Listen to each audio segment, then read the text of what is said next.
Thank you, everyone, for the invite. Thank you for waking up on your last day just to listen to me. This is great.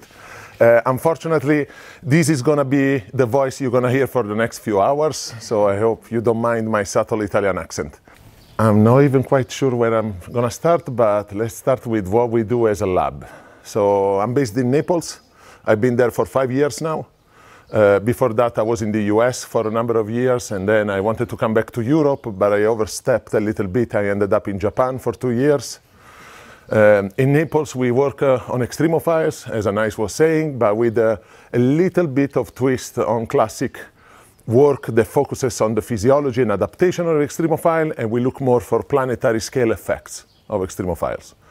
Why extremophiles? Not just because they're cool, but because they control a lot of the function on the planet. And it's one way for us to try to understand why we got where we got today, why this planet is different from other planets, why we have life here and we haven't seen it anywhere else yet, and what are the interactions. So as I was discussing with the rest of the instructor and the organizer what to talk about, I thought it was a good idea to give you not just a take on what is currently known about life emergence and evolution, but also why we do it and what are important features of life that we might use in our work. So before I get started, and you can read more about the projects we have ongoing and things we do on some of our website, I just want to know how many of you have a biological background? Raise of hand. Okay, about 1/3. How many of you have a geological background? Ooh, minority, big minority. Astro? Okay. Any engineers? Okay, we have a few also. Very nice. Did I miss anyone? Chemist. Chemist, sorry. Wow, my apologies. Chemist. Any philosopher? So one of the cool things about astrobiology is that you come from all the different pathways of science. We don't have a discipline of astrobiology, but we have interest in astrobiology. And philosophy is one of the ones from where you can come into astrobiology. And so just as a reminder, astrobiology, and I'm sure everybody knows this, astrobiology studies the origin, early evolution, distribution, and future of life in the universe, which means not just outside this planet, but also on this planet. So that's why studies on the origin of life, studies on the evolution of life, studies of interaction of life on this planet and beyond.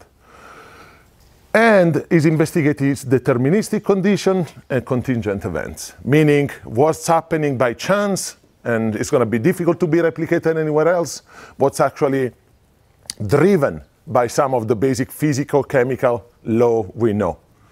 And that's an interesting way of approaching even just if you don't want to look for life in other planets, but you're just thinking about life on this planet, this is a very nice framework to think about.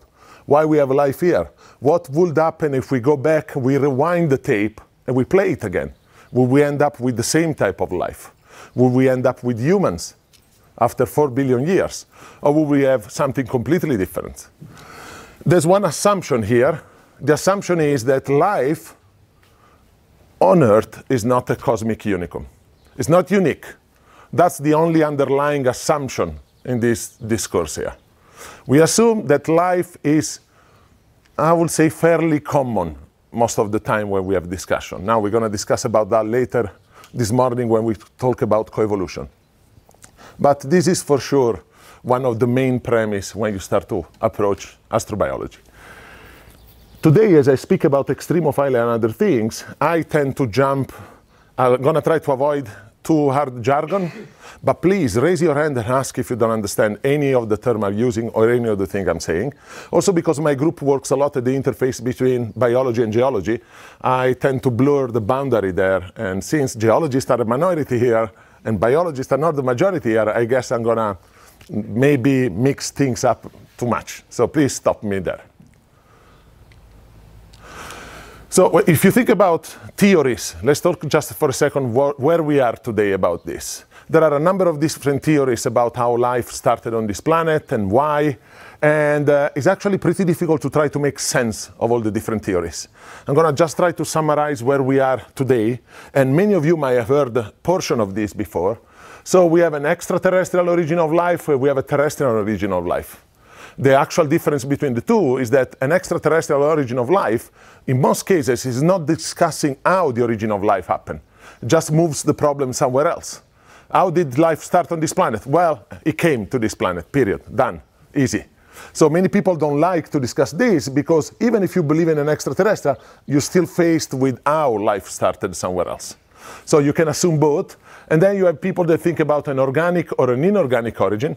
There's a lot of theories around clay organism and the role of clay may have played in the origin of life, not just as a place where organics started to concentrate and interact, but also actually as a template for basic processes to happen. And then people that think that organic origin could have used other organic as energy source, so things that might have been created abiotically, in the galaxy, in the cosmos, in the interplanetary disk, in comets, on planets, in several ways, or non-organic energy sources. And then as you go down, people believe about maybe exogenous delivery of organics, which we know was present, might have been the main source of things, endogenous production of organics, things like Fischer-Tropsch reaction or abiotic formation of organics, and this means that there was an heterotrophic life to start on, or the people that think about non-organic, they go both ways. Photosynthetic, chemosynthetic, some people say we start from inorganic, and then, you know, very quickly one of the two takes over. And I found very interesting a strong push lately about photochemistry and the role the photochemistry might have played in starting this. There's another big division you don't see here, but you might have heard about, which is the division between people that believe metabolism first or information first. This is also a big one out there, right? People that think that protocatalytic metabolic networks started on their own, and then eventually we got control on this with information, and then eventually we got to enzymes. I know Joseph Moran was here. It's one of the people that is working on the possibility of creating complex self-controlling autocatalytic network of reaction, actually using metal as possible catalyst. On the other way, we have people that think that organics started self-organizing into information and enzymatic carrying molecules. And people really love RNA for this, because we know there's a catalytic aspect and an information aspect. Now, both have their supporting evidence, and both have dark spots. The reality is that whatever you choose, there's a long way from completely inorganic or a random soup of organics to any of these two, and then there's a long way from any of these two to any organism that we don't really understand. The third things that people discuss are scenarios, right? Where did life start and how? So you may have heard about the warm little pond, or the Miller-Urey experiments. And you know how this started as an idea of origin of life? How many of you heard about the term warm little pond before? So everybody knows comes from a letter from Charles Darwin that was saying to a colleague, oh, if we think about a warm little pond on the surface of planets concentrating all sorts of chemicals, and people took this like the Bible, went to town with it. Literally. So for many years, this has been the main theory for origin of life. And then, of course, you heard about hydrothermal vents, origin of life, especially alkaline vents, origin of life. The idea that this porous material with alkaline fluids created natural hydrogen proton gradient across these porous media, and then the porous space inside could act as protocell, concentrating the organics and allowing for life to start. And then there's a third popular one, I'll bet much less than these two, which is called the nuclear geyser. I don't know how many of you heard about this one. This is a Japanese theory that has been worked a lot in the past 20 years. The idea is that you get radioactive decay, ionizing radiation. These might create hydrogen from radiolysis. Hydrogen is a powerful electron donor. It can help with the creation of organics, and that's how things got created and eventually connected to the surface. And there are other theories that are less structured, perhaps. The role of photochemistry in many of these, both up here and down here. The possibility that it started into sedimentary rocks like clay and so on. Now, people assume that because I work on hydrothermal vents, I must subscribe to the hydrothermal vent origin of life. And if you ask people, everybody usually asks their favorite. Now, my take on scenario is that, and it might be a bit unpopular compared to many astrobiologists, scenarios are very useful as long as they help you discover something about principle that control the processes we are studying. Otherwise, we have no evidence to support one or the other. Not really, because there are counter-arguments everywhere. And I think that a lot of time our field steps into more philosophical, faith-like things when they say, oh, it must have started here or it must have started there.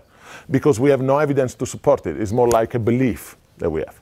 So whatever your thinking is in terms of scenario, I think all of these are very important to study fundamental processes.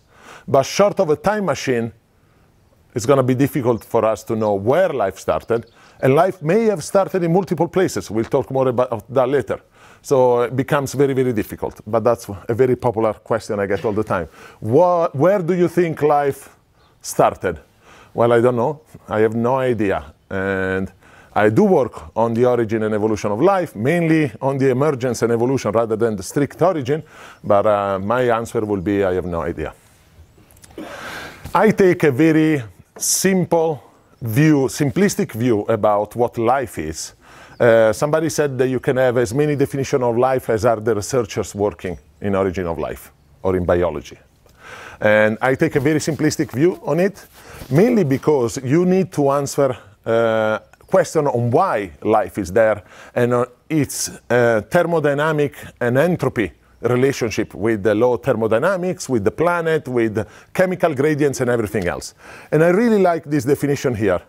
Life is nothing but an electron looking for a place to rest. Now, this is very simplified, but in a way, it's telling you why a planet might need life to emerge. So I thought, since we have a very diverse background, as we've seen, and biologists are, despite calling it astrobiology, because everybody's got to focus on life, biology is not the main discipline, and you're very well representing the field. I thought I might share with you how I see life and some of its fundamental property, and how this, in turn, might change the way you approach some of your science or you search for life. The emergence of life here or life somewhere else in the universe. So the first one, you may have heard it. Life is electric. I don't know how many of you heard that, but I mean this literally. Like whatever energy form you choose for life, you're thinking about phototrophy, you think about chemolithotrophy, you think about heterotrophy. So you have light as an energy source, you have chemicals as an energy source. At the end of the day, everything is about redox chemistry. Whatever energy form is a redox reaction. Life is based on redox. And so in photosynthesis, you're using light to strip electron from water. In chemosynthesis, you're good to strip electron directly from reduced compound like this one. And you can see they're actually water and hydrogen sulfide are not that far off in a lot of ways. So life is about redox. And it's not just about that. Life is literally electric because it does what a battery do. You know, biggest invention of Alessandro Volta, the battery, was to put two metals that have a redox reaction close to each other but not in contact, separate them with a place where ion can flow but electron cannot, and then connect them with a wire on the outside that is just carrying the electron around. So basically what Alessandro Volta did was take a process that is a scalar, that has no directionality, and for the way he arranged the system, he got a vectorial process that's direction. And you know, engineer, physicist, when you have a vector, you can do work. Huge invention. Biology does exactly the same. Many people will tell you that life's greatest invention was the membrane, because it can separate the inside from the outside, concentrate things, the self from non-self. To me, the biggest invention of life is the membrane, but just because it allows you to transform a scalar process into a vectorial one. So you have a redox couple, and you are separating where the protons are going outside from where the electrons are going across the membrane. And because you're separating in space and time the two redox reactions, the two alpha reactions that life needs to get energy and do work, now you can do work. Literally, life is acting as a battery, pushing electrons one way and protons the other way. When things happen in the same place, you cannot control the reaction, you cannot do work. where you're able to split the two sides and decouple them in time and space, and sometimes even between different organisms. More technical, but we have organisms that share half redox reaction across space, like methane oxidizers with sulfate reducers. Now you can do work. So to me, life is electric in a very literal sense. It's not a metaphor like when people talk about neuron and things like that. The second one you should know is that because you want to control redox chemistry, to do it, you need to find a way to shuffle electron in a good way. And the way that life does it is using metals. Now, if you think about popular gases, whether you work on climate, you work on atmosphere composition and detection, whether you work on normal redox metabolism, whether you think about origin of life, methane, nitrous oxide, CO2 are very important gases. Now, these are both produced and consumed by life all the time using fairly complex molecules. Now, I don't want you to think about these molecules and their names and their structure and their multimeric nature, but think that the center where the redox chemistry of these gases is happening is actually a metal. So they're using nickel to produce methane. They're using copper, nitrous oxide, iron sulfur cluster for CO2, and many, many, many other metals.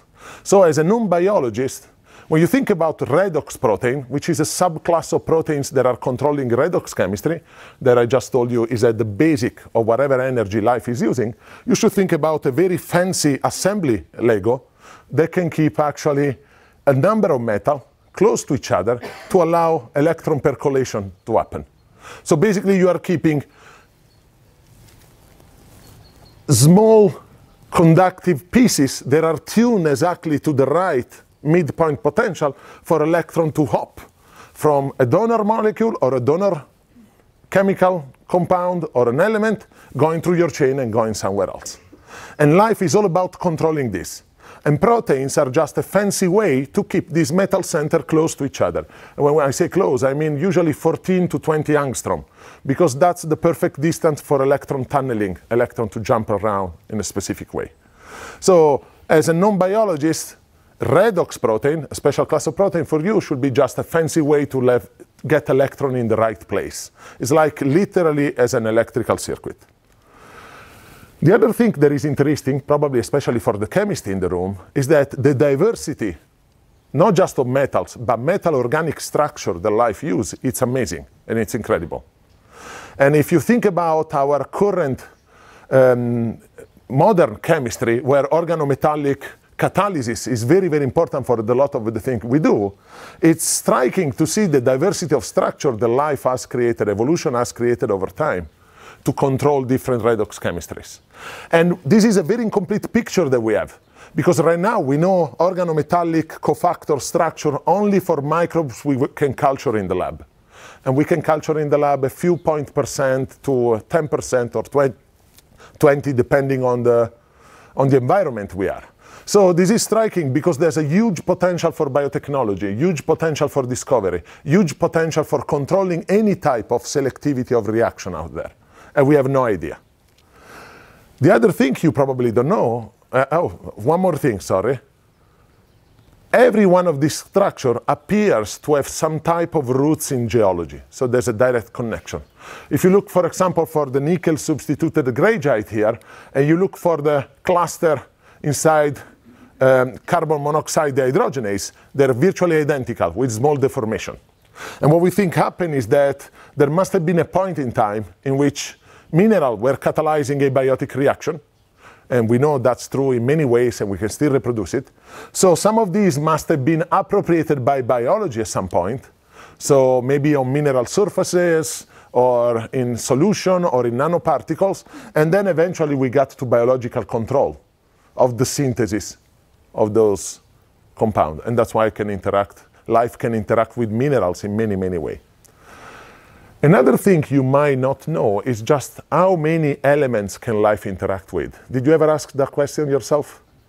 If I take the periodic table, how many elements can life interact with? Well, we know carbon, hydrogen, phosphorus, nitrogen, sulfur, and so on. But have you ever tried to do the child game of coloring the periodic table? No? How many? Nobody? There are some serious astrobiologists trying to do this. And it's not a trivial exercise. Because once you start to do it, you realize that it's actually faster to count what remains blank than what is used by life. And I mean this. This is an incredible SWOT of the periodic table. So you know that life can breathe oxygen. Breathing means using this molecule to dump the electron at the end. Is your sink at the end of whatever metabolically redox you're doing. We breathe oxygen. You might have heard that life is breathing nitrate. You might have heard that life can breathe sulfate. But life can breathe also arsenate, selenate, tellurate, uranate. The list is very, very, very long. And then once you start to look at this, you might also realize that this is not a complete picture, because we are still discovering elements that life is using. For example, in the last 8 to 10 years, we discovered enzymes that are very important for the oxidation of methane present in the atmosphere that are actually lanthanum, cerium, and niobium dependent. So they use the rare earth elements that we always believed were completely inert with respect to life. They're actually being used as key cofactor in enzymes. And if you remove the lanthanum and you put the calcium, the enzyme just doesn't work that well. And discoveries like this are happening all the time. So even the periodic table, which is a very finite number of elements, we still have no idea how much interaction is out there. And all the implications you can think about search of life, type of life, metabolism, biotechnology, ecology, you name it. And because of this, they interact with minerals a lot. Now we have 3 examples here: amorphous calcite, pyrite, iron sulfur rhomboids here, and iron hydroxide twisted stalks. Now many of these, like these two, are prime indicators of life interacting with minerals. But the list is actually very long. We have hundreds of minerals we know that life can either dissolve or precipitate. But at the same time, we know these only from microorganisms that we can culture in the lab, which means that we still have an incomplete picture of the interaction between biology and geology, at the interface in which life can interact with the solid planet. Very incomplete list of this. The other thing that struck me as a student was the diversity of redox reaction. So I was always looking at the redox reaction that we write when we isolate new extremophiles and new microbes, and it always felt like a bit incomplete. And I have a colleague, a very smart colleague, Everett Schock, Arizona State University, that sat down one day and wrote all the possible redox reactions which have a negative delta G, so they're spontaneous under certain conditions on this planet, that biology could use for getting energy. And he limited himself just to carbon, hydrogen, nitrogen, oxygen, sulfur, and a couple of minerals of iron.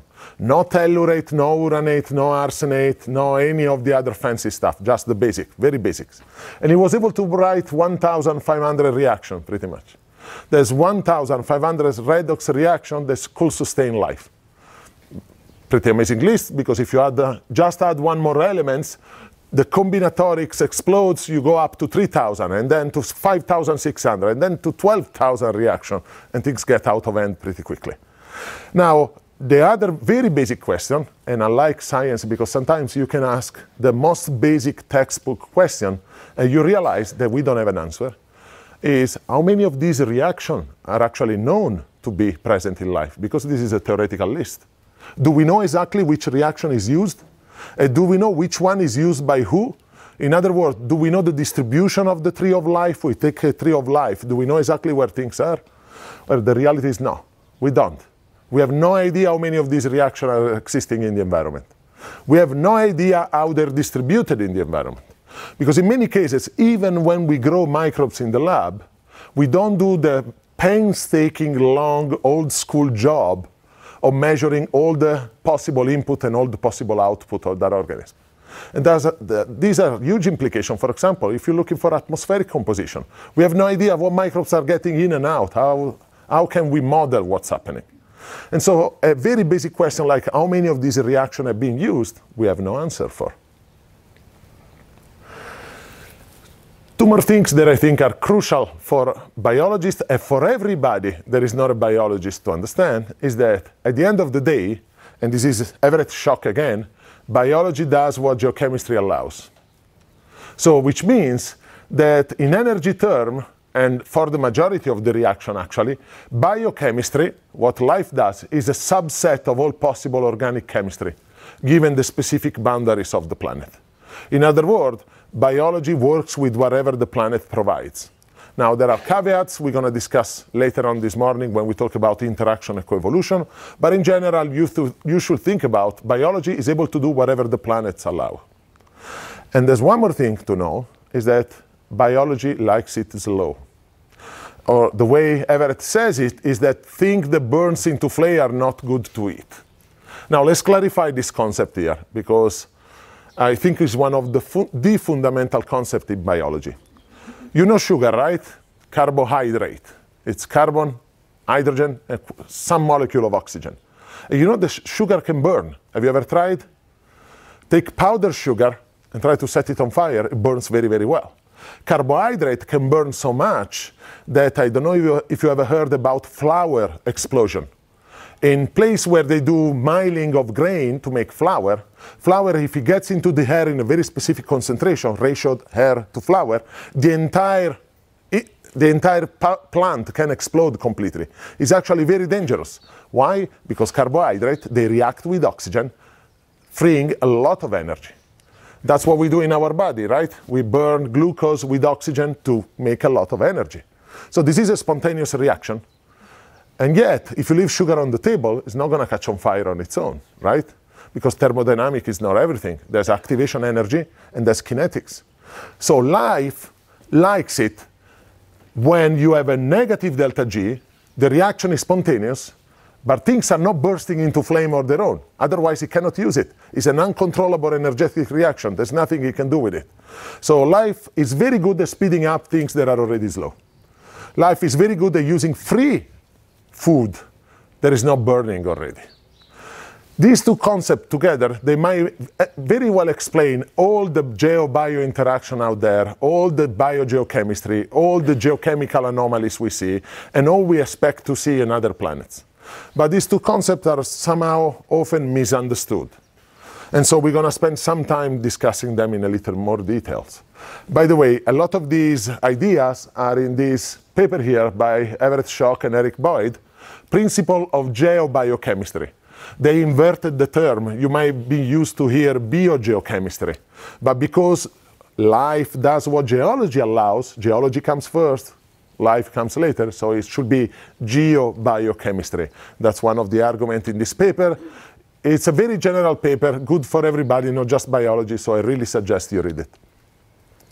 So we said microbes like it slow and mostly free, and they want to make it fast. So they do this in two different ways. One is by lowering activation energy to doing reaction. Think about hydrogen and oxygen. We use them to send rockets to space. And there's biology on this. And we know that it's very dangerous to have hydrogen and oxygen together. You just need a spark and things go boom very quickly. And yet there are microbes that can actually use hydrogen and oxygen as a fantastic redox couple. They use oxygen at lower partial pressure, so it's not as dangerous if it starts, and they're able to control this reaction very nice because there is an activation energy there. There's a barrier that they're very good at catalyzing and overcoming. And the other one is that they like to do things faster than abiotically. And usually they're also good at moving equilibrium in some way. So the reaction equilibrium, they're good at moving it where they like it. I want to make you an example to follow this a little better. Iron 2 plus oxygen, we know iron rusts. This is a fact of life. If you have iron around and there's oxygen, it's going to make rust. So this is exactly this reaction. Iron 2 plus water makes iron hydroxide. If there's water around, it's going to rust, precipitate, makes wonderful orange colors. Now, we know this is a spontaneous abiotic reaction. But you should also know that there's a good amount of life that can use this reaction as a redox couple to make energy. They're called iron oxidizers. I know we lack imagination in microbiology, but that's how we call them. Now, the interesting fact about this reaction and many reactions out there is that even when you are within the domain of life, the abiotic reaction and the biological reaction coexist in the space, okay? And the relative contribution of those two to the total reaction that you are seeing changes depending on the environmental parameters. So you might be in a place where there's a lot of abiotic and very little biology contributing, or you might be in a place where the conditions allow biology to do everything, because the abiotic reaction is so slow and the kinetics are so slow that they don't contribute much. This is one of these fantastic reactions. So if you go to springs in the Italian Alps, and that's what this group did, as always, average shock group, they do amazing work, and you go across spring with different pH, and you start to do experiments to measure exactly how much of this iron oxidation I see is abiotic, how much is biological, you see that the reaction is pH dependent. And this is the log K, so as pH goes up, the reaction gets faster. And it gets faster both for biology in red and abiotic in red. But then as you turn around 7.4, 7.5, I don't see red dots anymore. You don't measure. Red dots are down here, are somewhere inexistent. They disappear. What happens there is that the abiotic reaction becomes so fast that biology gives up completely. And so if you look for the contribution of biology to the total reaction, if you are acidic, biology does 90 to 100% of the reaction. Biology is completely controlling iron oxidation and acidic pH. But as you move in pH, biology is struggling to keep up with the abiotic rate until they do about 50-50, around 7.4, and then biology gives up completely. It's the same redox reaction, it's the same delta G, it's the same amount of energy, it just cannot compete. And so you go from having a 90% biotic reaction to 0 biotic reaction, because biology likes it slow. And this brings us to another, this is a hint to me on the why we have biology on the planet. We know things physically need to be dissipated, right? We're moving toward maximum entropy. And as a planet is cooling down, it's trying to dissipate thermal gradient, chemical gradients, everything. But when the planet cools too much, things get trapped. There's a lot of chemical redox energy trapped in the planet. And biology is very good at speeding up when geology is inefficient. Like in the oxidation of copper sulfide, you know, chalcopyrite, which is a prime mineral used to extract copper globally. About 30% of the copper we use every day in our circuits is extracted by microbes. We didn't know that for many years, for thousands of years probably. We know now it's extracted by microbes. Why? Because they can do the oxidation of the sulfide mineral a million times faster than the abiotic reaction can. And so there's a lot more copper leaching out of the crushed rock if biology is interacting than if you just pump oxygen in it. So biology likes it slow and is very good at making it much faster. But the relative contribution of the two abiotic to biotic reaction is going to change depending on the condition. So if you think biology is if you think biology can contribute to whatever signal or reaction you are looking for, and thermodynamics is telling you there's a lot of energy for biology to use, don't just assume biology is doing it, because it's going to depend on the kinetics and activation energy, which cannot be predicted alone by thermodynamics. So we need a lot more work on this that we are not doing. For life to make a living, the abiotic rates needs to be slower than the biotic rates. I think this is a pretty universal rule about biology. By using all that, interacting with a lot of elements, interacting with a lot of redox couple, being able to speed up things, how much and how fast did life colonize this planet? So some time ago, with some colleagues, we started asking ourselves, what are the boundary conditions of life on our planet? So because water seems to be one of the major controlling parameters of life, because if it's completely frozen, you can't do things, and if you're breaking hydrogen bond, things are not stable, so you need to be in a space where water is liquid and not boiling or not frozen. We started asking, where do we find liquid water on this planet? So we started searching, and it wasn't easy to see the pressure range, pH range, temperature range, and salinity range in which we still have water activity. For example, this might look strange, this high number here, but we know that in deep sea hydrothermal vents, because of the pressure, water is boiling at higher temperature, so you might have liquid water until quite high. And the same goes for all the parameters you see here. And then the next exercise was to say, okay, let's take everything we know about life and let's map it on top. In other words, the state space of variable, physical, chemical variable controlling water, how does it map to known life on this planet? And this was the answer. Now you see, life apparently has occupied all possible ecological niche, broadly speaking, physiochemical niche, let's call them, on this planet, all of them. And even beyond, look at this. Oh, very low pressure here. Why? Well, because we're exposing stuff in space, and we know they can survive very low pressure of space, which is not found on Earth, technically. It's found near Earth. So we found things that were a lower pressure than we were expecting. But for everything else, you can see that things are actually very widespread on this planet. Now, how many of you know the highest temperature? Biologists, you know it, don't mention. What's the highest temperature at which life can be found on this planet? Polite guesses. Come on, you had a cup of coffee this morning, I guess? 120 degrees Celsius? 122, yes. But that's the current high temperature. The upper temperature limit of life, like every other limit of life, has been a moving target for the past 100 or so years. We started off thinking that no life could survive above 60. That's why we're doing pasteurization of things, because they were working with pathogens, and they knew if you expose at 65 for long enough, pathogens die. And so that was assumed to be the top limit of life. And then somebody said, no, we cultivate the stuff at 75, so the limit must be 80. And then somebody, a guy called Karl Stetter, a German microbiologist, which enjoyed, like many people, coming to Italy for vacation. At the end of every one of his vacations in the Aeolian Island in Sicily and in Campania near the Vesuvio, was filling up bottles of boiling muds near the beach and going back home and working on it.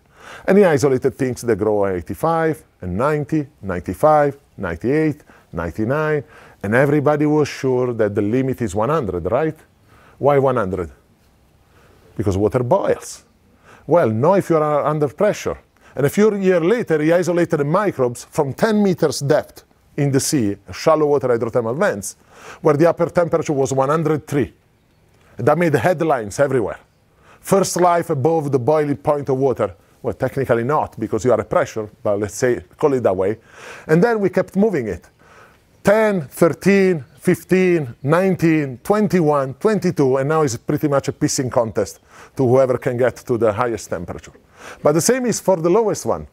You have any idea what's the lowest one we can get off today? What's the lowest temperature which life is still active and we can cultivate it? Minus 18.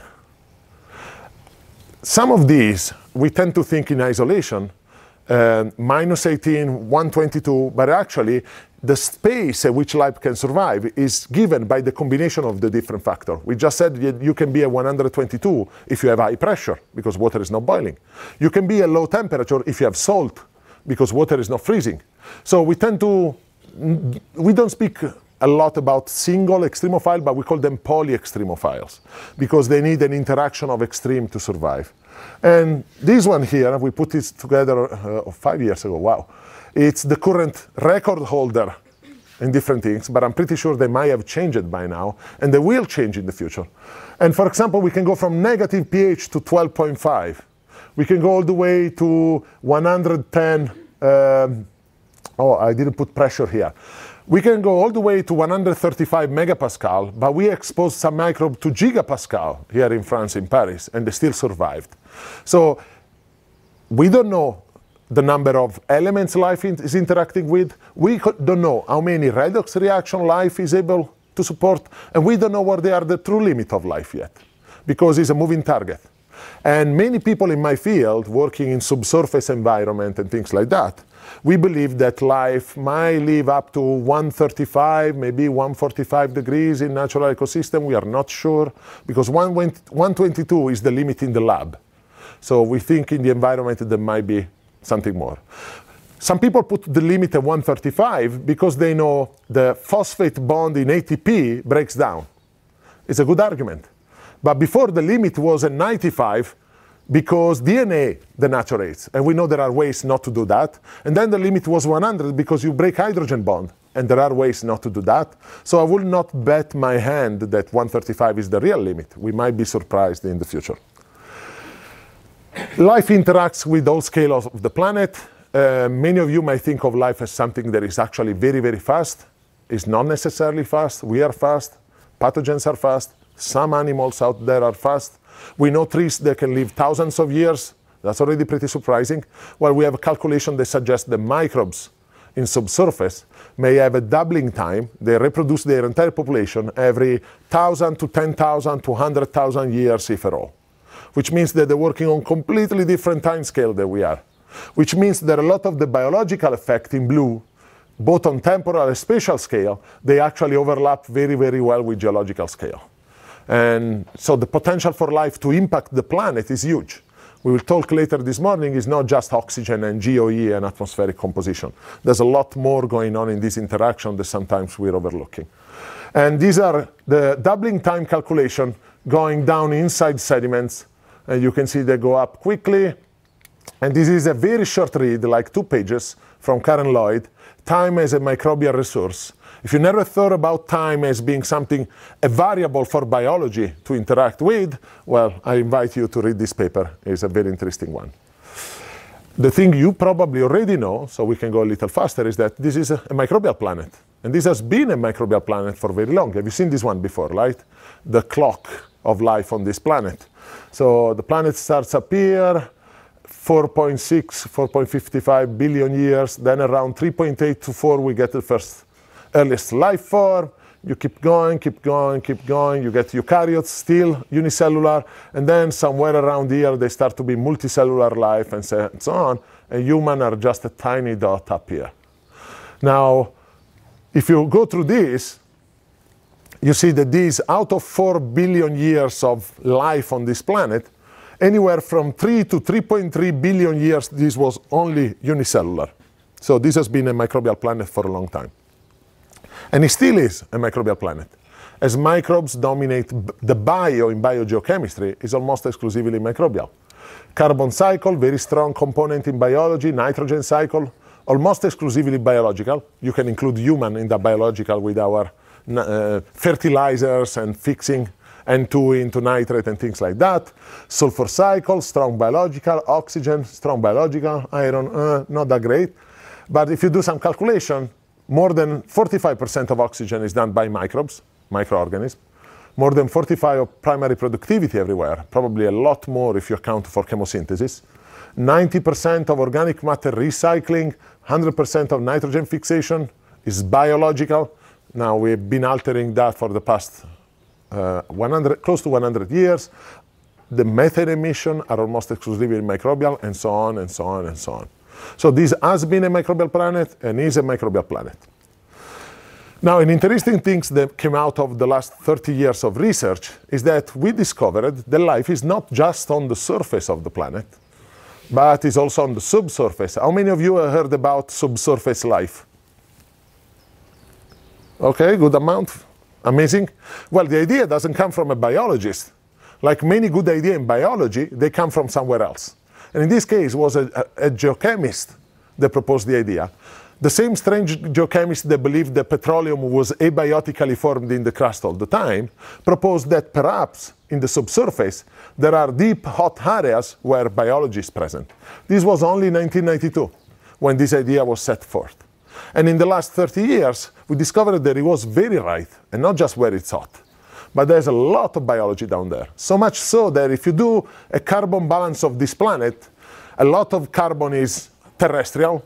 Why is terrestrial a lot of carbon? Why is it on land and not in the ocean, a lot of carbon? What's the biggest storage of carbon on the surface of the planet? Organic carbon. Cellulose, plants, wood, things that are recalcitrant, things that cannot be degraded easily. That's a great place to put carbon. The ocean is only 1% of the total biomass, or less. And look at this.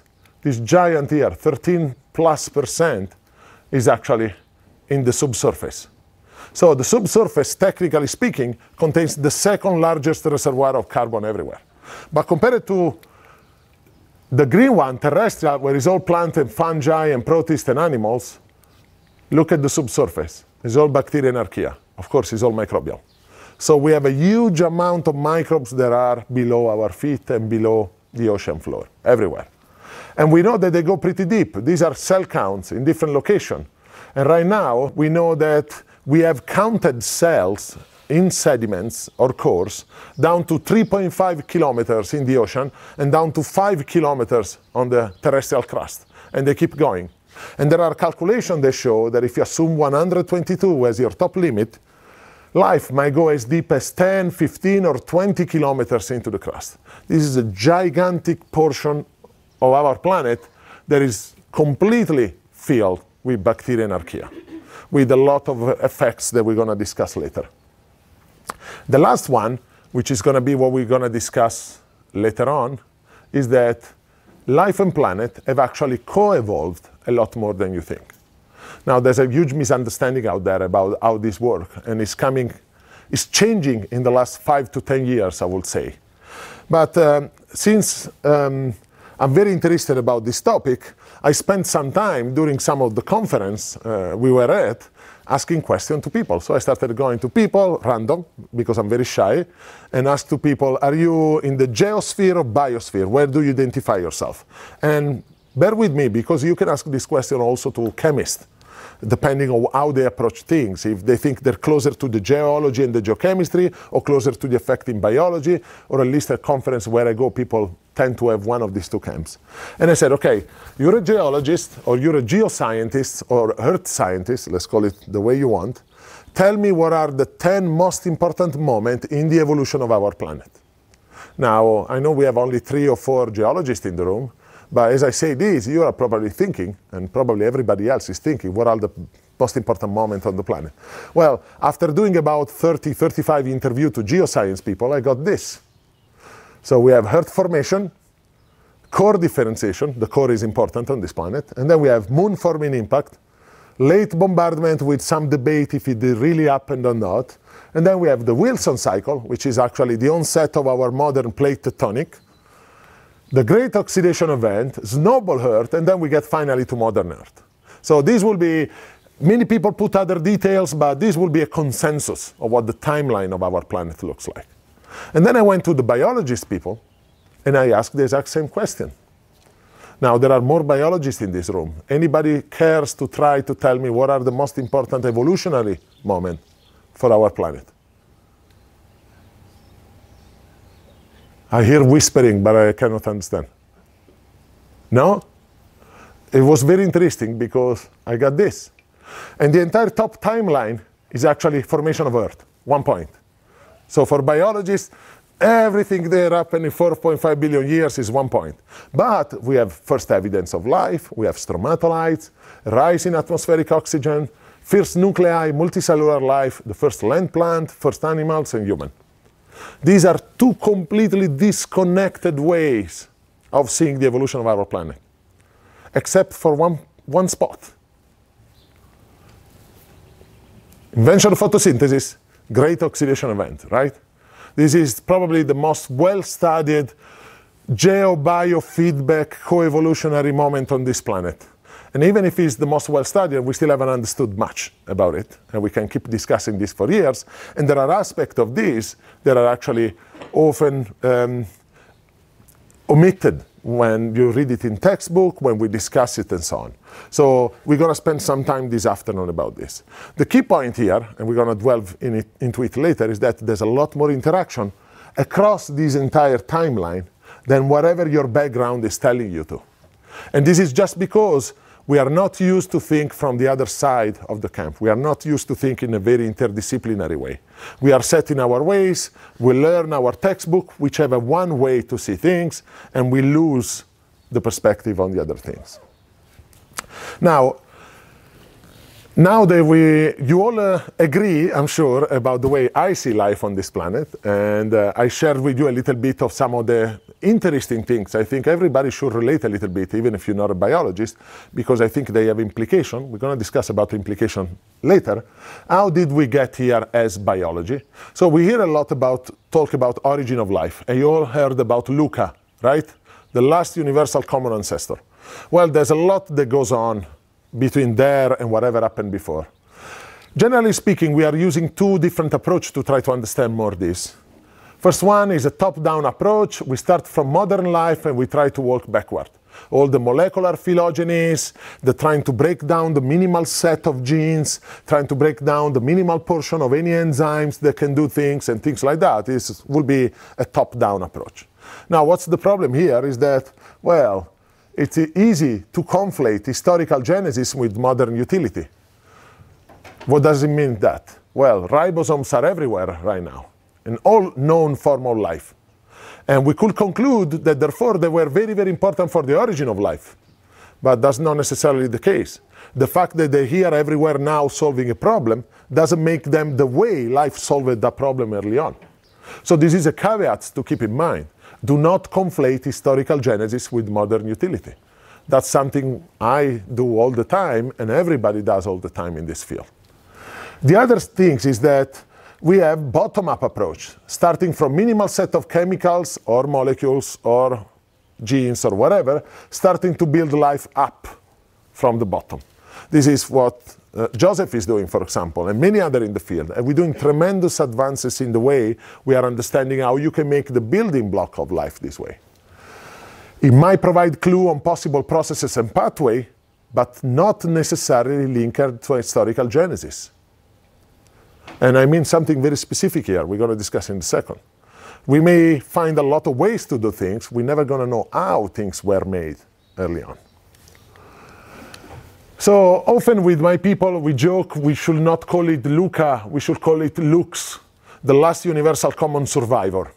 Why? Because most probably this is not a tree in the way we've seen it so far. This is more like a net. You all heard about that, hopefully. How many of you heard that there should be the net of life and not the tree of life? Okay, maybe we need to talk about this just a little bit. The point is that whenever we had the Luca, what we call Luca, the last common ancestor, this is just a long way away from the origin of life. And we might have had a lot of other branches that disappeared. And one of the things is that at one point or another we lost all these other branches. And now it looks like we all have a common origin, or we all have a common ancestor, which does not mean we had a common origin. In another way of saying it, at the same time, whatever bro has to go from origin of life through Luca, through modern Earth life, might look completely different depending on the condition. And in other places in the cosmos, even if we find how life originated here on this planet, you might have taken very different path because the environment is different, right? Because biology does what geochemistry allows. You do what the planet allows you to do. So the path to life might have looked completely different in other places. It's not that because we understand how things happen here, we're going to understand how things happen somewhere else in the universe. And currently, we have these three alternative hypotheses for the origin of life that we cannot really distinguish. First one is a single origin of life that split into branches. Some have gone lost. The early extinction, which we don't know anything about. And then we got Luca. But we might also had independent origin of life, and something got lost on the way and never survived or mixed. Or we might have had independent origin of life that merged at one point or interacted and mixed at one point, and we still might not be able to distinguish. So from where we're standing right now, single origin of life, multiple origin of life, interaction between different origin of life, they're all equally plausible, all of them. And we cannot know which one is the right one. The other thing you should always keep in mind when people speak about Luca. Luca is a complex organism. It's a modern-like organism in many ways. There's membrane, there's ATP, there's ribosome, there's DNA, there's RNA, there's a lot of stuff. From there to the origin of life, somewhere into prebiotic chemistry, major innovation, you cross what we call necessity contingency boundary, and you keep going until you fully alive, and we don't really know what that is yet, but let's call it fully alive. There is a very, very long way from one to the other. A very long way of some things we assume they should have happened because of modern necessity, or we must have had a phospholipid layer. We needed a membrane. We needed an ATP synthase. We need a ribosome. We need DNA. But in reality, that's conflating modern utility with historical genesis. And we have a huge gap of things that we're not sure what they are, or how they happen, or in what order. So I would say, Luca, let's take it for granted, Luca. Everything that happened from up to here is still up for grab in terms of research. Everything needs to be done in this space. We do know that after Luca, things got interesting. You ever heard about the endosymbiotic theory? How many of you? Okay, not many. Well, the endosymbiotic theory is a theory that started in early 900 with Russian, and then Lynn Margulis developed in the 60s. It's a theory about how eukaryotic cell, the cell we are made, and animals are made, the plants are made, came to be. Because eukaryotic cells are strange. You have a membrane that contains things inside that have other membranes. For example, the nuclei. Me, you, and all the other animals in this area, we contain another set of organelles inside a membrane called mitochondria, which is where we burn the sugar with oxygen. And plants out there, they have another cell of organelle with their own membrane that are called chloroplast, where photosynthesis is. And it's not clear where things came to be, but the theory developed, and we have a lot of evidence for this, tells us that mitochondria and chloroplast were actually once free-living bacteria.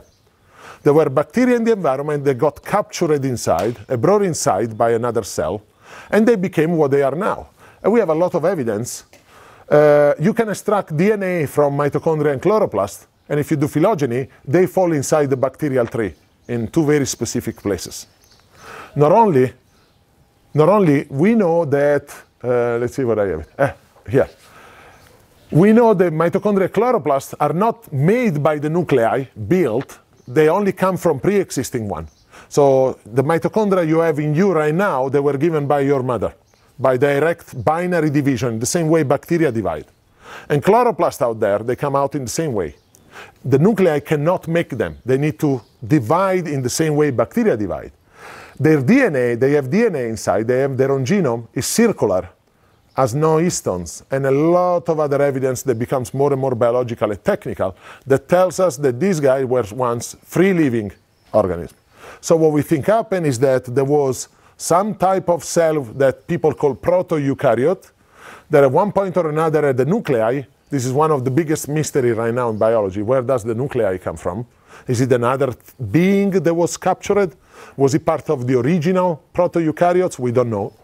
And then at one point, we got a symbiosis going with the aerobic bacterium that was inglobated, and that became the mitochondria, and is a bacterium that is able to burn sugar with oxygen. And then in another symbiotic event, we had a chloroplast happening, and we have modern photosynthetic eukaryotes. Now, if you are interested in this, it gets more exciting, because then this guy inglobated one of these guys and gave rise to some protist. And then the guy that inglobated this guy inside had one of these inglobating one of these. So it's like an animal keeping a plant cell inside, getting another piece of an animal. You have up to triple endosymbiosis. And a lot of the strange animals that you can find in the waters of these ponds, euglenids, dinoflagellates, things like that, are actually endosymbiont or endosymbiont of endosymbionts. So we have evidence that this happened multiple times during the evolution of life, not just early on. Now the mystery here that people have been working on for the past maybe 60 years now is where these come from. We know this, where is this coming from?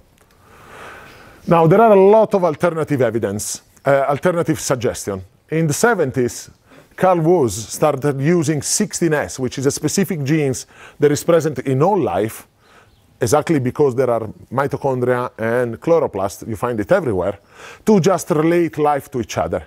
In doing this, he found a new form of life, which today we call archaea, in Yellowstone, they were not similar to anything he's seen before. It was branching very far away from everything else.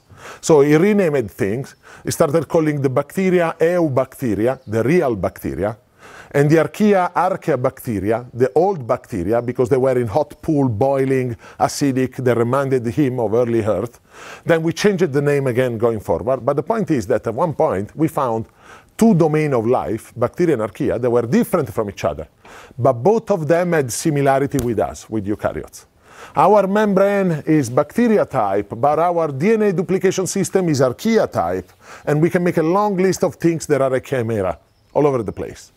And in 1992, Carl Woese written, the archaea related to us, to the eukaryotes. They are descendants of the microorganisms that gave rise to the eukaryotic cell billion of years ago. In his idea, we had Luca, we had a division that brought the bacteria and the archaea, and then at the base of the archaea, things divided again, and you get the eukaryotes and the archaea. The tree of life, the tree domain of life, bacteria, archaea, eukaryotes. This is what you study in school all the time, right? Well, we have new evidence that really changed it completely. We should rewrite textbook right now. Because a few people working in deep sea hydrothermal sediments, they found a bunch of microorganisms that when you do archaea, when you do their phylogeny, you look for protein that we call eukaryotic signature protein. If normally you have one or two of them in archaea, this guy, they're all over the place. Look at this. They're very similar to the eukaryotes for this. And they call this group of guys Loki archaeota. They're now within the Asgard archaeota division. Yeah, exactly. But the point is that if you do these phylogenies, and this is based on DNA extracted in the environment. We didn't have any organism with us. We're doing this as a reconstruction of DNA from the environment. This suggests the eukaryotes, the proto-eukaryotes, the original cell that then got the mitochondria and the chloroplast, is not from the base of the tree, like many people artificially believed earlier, but it's actually a branch inside the tree, which means we don't have a three domain of life. We have a two domain of life, bacteria and archaea, and then they merged to create the eukaryotes. Now, this is not just a big change in terms of where we come from, it's a huge change in the time we interpret everything else in the evolution of eukaryotes. And after 10 years of work, a Japanese group, Kentakai and Hiroichi Imachi, they were able actually to isolate one of these archaea from sediments, 10 years to grow it, when I told you that things grow slow, usually well beyond the lifetime of a PhD student. And they were able actually to isolate these very strange looking archaea that is in symbiosis with the methanogens, and they propose a pathway by which this guy with these strange appendages might have got interaction directly with a proto-mitochondria, an alpha protobacterium. And today, this guy, which is called Prometeoarchaeum, other reference to alien aficionados, I don't know how many are out there, but this might be the way eukaryotes started. So in a way, we are more microbial than we believed. The phantomatic proto-eukaryon out there might have been an archaea. This small snapshot of what is happening after Luca is just to show you how complex things are with things that we still have in our hands. We can sample bacteria, we can sample archaea, we can sample eukaryotes, and yet we have a huge debate happening on how things are related, not just where they come from. And there's a lot of work that needs to be done in this sense. Now, there's one thing you should consider all the time. What we know and what we lost. Microbes don't live, for the majority, take away stromatolites and little else, a few smudge of carbon here and there in some rocks. They don't live fossils, right? So it's difficult to know what we lost over time. So what we do, the famous top-down approach, which is what I worked on, while Joseph worked on the bottom-up, and I'm sure he spoke with you about reverse TCA cycle, catalytic network, has been, okay, let's take genomes, and let's look into genomes, and let's try to understand when things started. So this is a work by a colleague called Dupont. They took all available genomes at the time, and they did the phylogenies, and they tried to see where different binding sites for metal, which are a proxy for different metabolism, started. And well, as you look at this, everything looks like started very early in the evolution of life. So the suggestion here is that life started and very soon became able to do everything. occupied all the niche, was very fast in colonizing the planet and taking over everything. Now, this is a view because we don't know what we lost, right? So we tried a similar exercise. We said, well, we don't know microbes well, but we know isotopes and we know rocks. Let's go inside rocks and let's look for proxy that tell me which one of these metabolisms was present.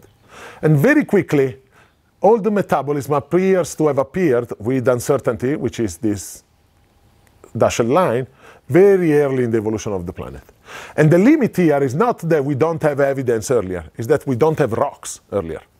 We don't have that many rocks that are older of 3.8 or 4 billion years. So we cannot keep forte, but it seems like everything started very early. And if you actually do the top-down approach of doing phylogenies of all the organisms and try to see where things are, so you see this is a tree of life, bacteria and archaea, not eukaryotes, it will be complicated to place them, with the dating of the emergence of the major groups. And then you try to line up the isotopic evidence of when a metabolism started. And then you see that, for example, the yellow dot here, which is sulfur oxidation, is all over the place, but it doesn't match the evolution of any of the groups. In other words, we know that the metabolism started somewhere, but we don't see anybody emerging as a major group there. We do the opposite here. We know when land, soil started to be built, and at the same time we find fossil of plants, and we can relate the two. We know where things started to fly, and we find fossil that fly. And we do the same with photosynthesis. Well, with metabolism, we cannot really do it. It's like we lost the signal. Okay, these guys are doing all these things, but these things do not line up with the emergence of this guy. What this suggests, that either we don't know anything of what we're doing, or there were a lot of lineages that got lost. A lot of groups of bacteria or archaea or organism overall that were once doing things, probably they're the one that got the innovation first, that they got lost. So what we know and what we lost is perhaps the biggest question we have in biology right now. And the only exercise you can do is take today donor, electron donor, and acceptor in the environment and look for the different metabolism, photosynthesis, methanogenesis, aerobic respiration, which is what we do here. And then you can try to place constraint on when electron donor and acceptor were available and when not. And then you can try to play back the tape and say, okay, this was 2.5 billion years ago. This was 3 billion years ago. This was 3.8, as old as we can go. So we think these were the possible metabolism at the time. But again, this is due to a very incomplete picture of things we have. And you can play this tape up and down and think about these things, but we still have a very incomplete picture. Now, to close off, and then we have time for questions, what's my take on origin of life? What do I think about we're going to be able to do with origin of life? Well, you know the Miller-Urey experiment, right? You study it everywhere, not just in biology or in chemistry. Everybody studies it. Why? Because it was the first solid evidence that you can make biotic material from abiotic material, right? You can make organic molecules that are building block of life starting from inorganic things. Look at this. This is the original journal. Chemists add missing piece to the theory of life origin. This is early on. They got the Nobel for this. Now, when they done this experiment, the scientific community, the journalists, the lay public, everybody was sure we had found the origin of life. This must be it. We can do amino acid. And then years goes by, and we figure out that we can do amino acid in many other ways. Mineral surfaces, hydrothermal condition, they're in comets, they're in the interstellar medium. Finding amino acid is exciting, but it's not a proof that life is there anymore. And so is not finding sugar, or nucleosides, or lipids. So my point is that we found one way to do amino acid. We believe that was the way of doing amino acid. And now we know there are multiple ways of doing amino acid. And we have no idea which one was the original one, or if all of them happened at the same time. And with the origin of life, I believe we're going to do the same. I am convinced in the future we're going to cross the boundary between abiotic to biotic. We're going to be able to start life. And the moment we do it, we're going to be convinced that that's the origin of life. But as we've done in the past, we're going to probably discover multiple ways to cross that boundary and control that transition. Assuming it's a hard transition and it's not a continuum. That's another discussion we can have. But I'm pretty sure we're going to find it, we're going to cross it, and then we're going to find in the next 100 or 200 years multiple ways of doing it. And we're never going to know, short of a time machine, how life started on this planet. So I'm sure we're going to solve the origins of life. I'm not sure personally we will ever solve the origin of life on this planet. And so that's that. Thank you very much.